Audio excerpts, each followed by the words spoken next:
Hi, I'm Sara Delaney at One Big Happy Yarn Company, and we are in the assembly phase of our Block of the Month blanket. We have all of our squares, and now we're going to start to put them together. The technique that I used for this is something that I have done for years, and I absolutely love it. Let me slide this in so you can see it.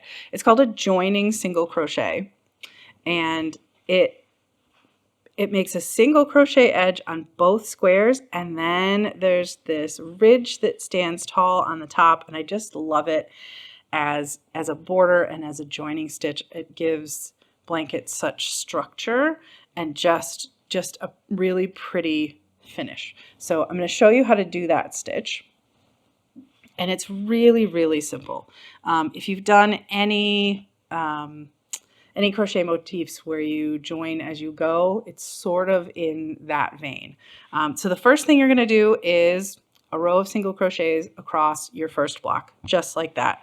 You join it in a corner, one stitch in each stitch all the way across, and that is detailed out in your pattern. And if you haven't picked up a pattern yet or a kit, you can do that at onebighappy.com or at the link in the description below. So you've got this one, you've done your row of single crochets across it. Then what you're going to do is flip it 180 degrees. So it's upside down. Because now we're going to put a row of single crochet on this block, but we're going to join it to this block at the same time. Let me show you how we do that. Ooh, come here, little yarn. I like to use my stitch markers to sort of line up the square before I start stitching.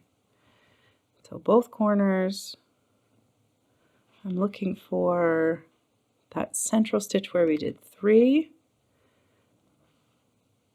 That's going to be our first one.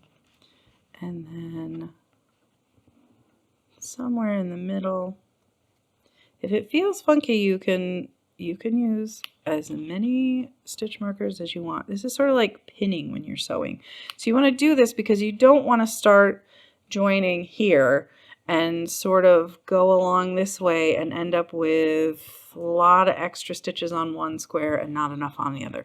It's not going to be a huge deal. Some of the squares are 1 or 2 stitches less than other squares, but you kind of want to catch it as you go along and not leave it to the end. All right.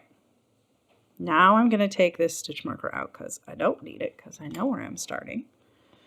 And I'm going to start here in my corner stitch.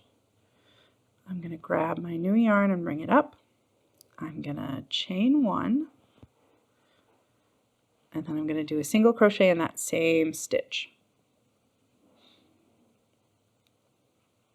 I'm going to tug that tail, get that out of the way. Does that feel familiar? Single crochet. Let me show you that again because this is where it changes for us.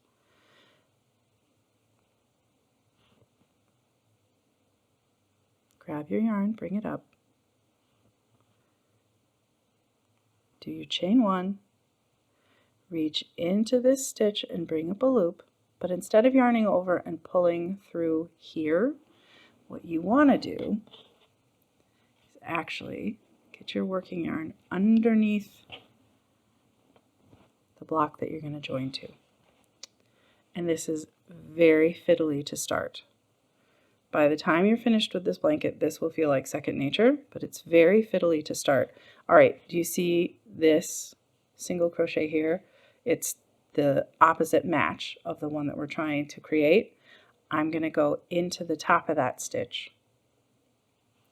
I'm going to grab my working yarn. Again, this is a little fiddly because there's tails under there to start. See, I've pulled my working yarn up, and now I'm going to complete the single crochet that I just started. Let me show you that again. I'm going to get this stitch marker out of the way because I don't need it. I'm making sure that I have tails out of the way. Okay. Next stitch here to start. Into the next stitch, yarn over and bring up a loop. And then the next stitch on the block that's already finished, bring up a loop and complete your single crochet. Start your next single, go to the matching single on the other side, bring up a loop, complete your stitch. Take your time with this.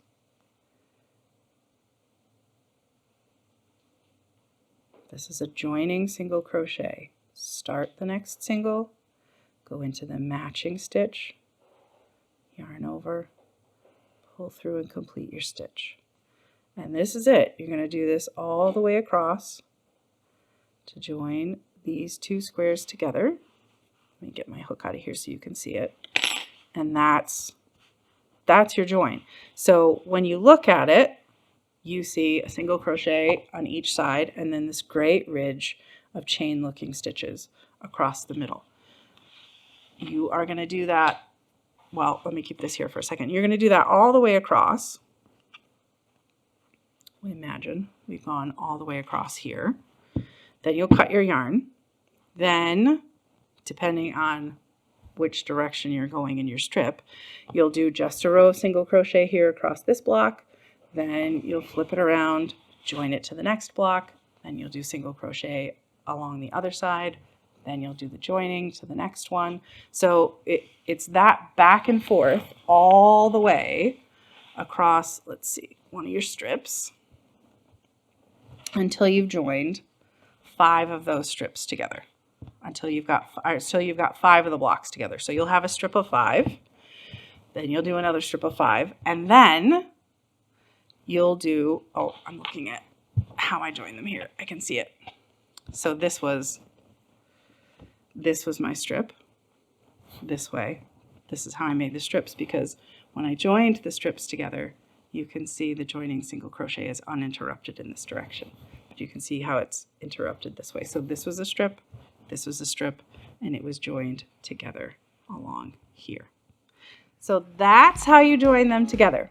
You've got 25 blocks to put together, 5 blocks in each strip, 5 strips to join together.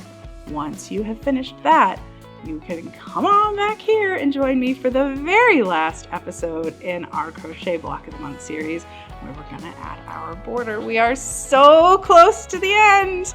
I can't wait to see you in our next episode. Happy crocheting!